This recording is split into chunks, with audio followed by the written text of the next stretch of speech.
I am Sol Slop, and this is Breaking News with Sol Slop, and I am Sol Slop. Across Ireland, the current housing crisis left thousands struggling to find suitable accommodation across the island. With house prices soaring and rent soaring through the roof as well, many rural communities think they've found the answer, building one-off houses on their own land. As the pressures mount, the debate for such housing continues. While some see it as a lifeline for rural communities, others worry about the environmental and infrastructural impact. Our reporter, Paige Sulja, has been speaking to those on all sides of the debate across the country. This involves the members of the public meeting the environmental consultants and local farmers to get their views and insights on the matter, while I will be joined live in studio with local councillor.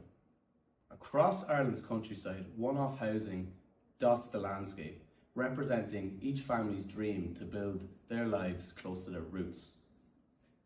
But behind these picturesque scenes grows lying divide in the country. Let's see what the public has to say. Over to you, Paige. Thank you, Sol. Today I'm here with member of the public, Gary Goff. Gary, as a contributing housepayer, how do you feel the government is handling the current housing crisis? As a taxpayer, I don't think the government is handling the housing crisis well at all. As a country, we are paying more taxes every single year, but yet the system feels stuck. There's endless talk of action plans and directives, very little action taking place that the RMI can see. Families still have to rent in near impossible conditions, and young people can't afford to buy a house and are now being stuck with living with their parents for years. I understand your concerns. So what actual action do you think the government or county council can take to tackle these key issues? The government is saying that they're promoting sustainable development, but the planning process is horrifically slow. It can take years to get approval for social or affordable housing, yet one-off housing seems to slip through. Thank you, Gary. Back to you, Sol. Good evening, and welcome back to Breaking News with Sol Slop. I am Sol Slop. I'm joined with local councillor Mary Morgan-Freed to gain some insight into the overall planning involved with such houses. Now, Mary, firstly, in your opinion, should this type of housing be supported? Thanks for having me tonight, Sol. These type of housing are very important for these local communities, and personally, I don't think this is a bad thing. It's important to keep these local communities alive. It's important to support their local schools and support their local small businesses and sports clubs that these rural communities rely on.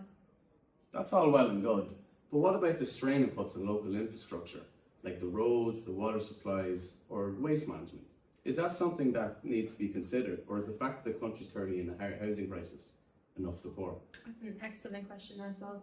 And it's something that we as the county council must be very mindful of when looking at these planning permission types, because it's not just put your house in a field. Proper planning has to be taken into account. New houses will not receive planning permission where we as the county council can't deliver on such road access or water treatment or wastewater treatment. So certain things are taken into account. So along with you can't just put a house in a field. It has to look well with the surroundings. And these are things that we have to take into account when planning permission is reviewed. With regard to Sligo County Council's housing strategy, it is not just, here's a field, take a house.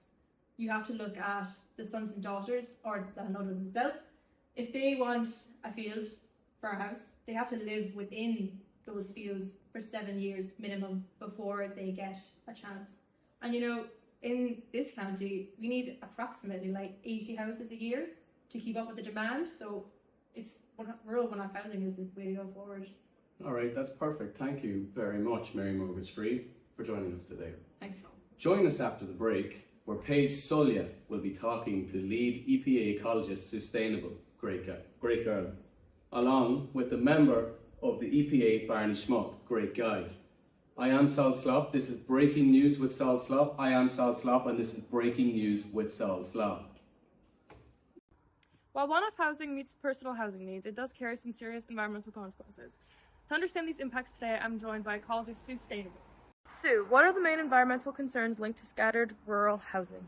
One of the main issues is habitat loss, as when these rural houses and the roads that are built to connect them are constructed, this creates habitat fragmentation, which means that species are separated from each other, as well as from food and shelter. All right, and does rural housing affect local water bodies? Oh, it absolutely does. Septic tanks are also a major issue for rural housing, as septic tanks are a massive problem for water systems.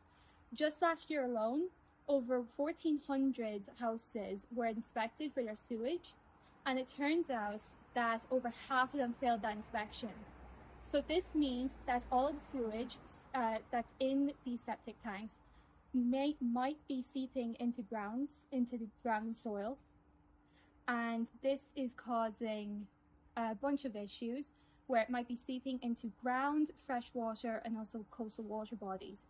And this might raise the nutrients in these bodies and cause eutrophication, which can kill off organisms. Wow, so the environmental costs are much higher than people realize. Thank you for joining me, Sue. Thank you. So far, we've covered public opinion on both sides of the matter, expert ecologist opinion, and county council's input. Today I'm at the EPA office, which stands for the Environmental Protection Agency, with head consultant Barney Schmuck. Hello, Barney. So can you please just take us through the actual steps and assessments that it would take for somebody wanting to build a one-off house? For sure, thank you. So when you want to go ahead and get an impact assessment for your property, you want to first look at the Annex 1 and 2 documents on the Irish website, the government website. So Annex 1 contains all projects that are going to automatically require an assessment. Most one-off housings are contained in Annex 2, which only require a impact assessment if it is proven to show significant damage to the environment. If we find that significant impact is possible from your project, a consultant like myself will come to analyze the flora, the fauna, the water, the soil, and the impact on people. If all categories are found to have none or negligible impact, construction for this project can occur. Great. So through years of working in the field, are there any areas of the process you feel could be improved to benefit both homeowners, environments, and even consultants like yourself?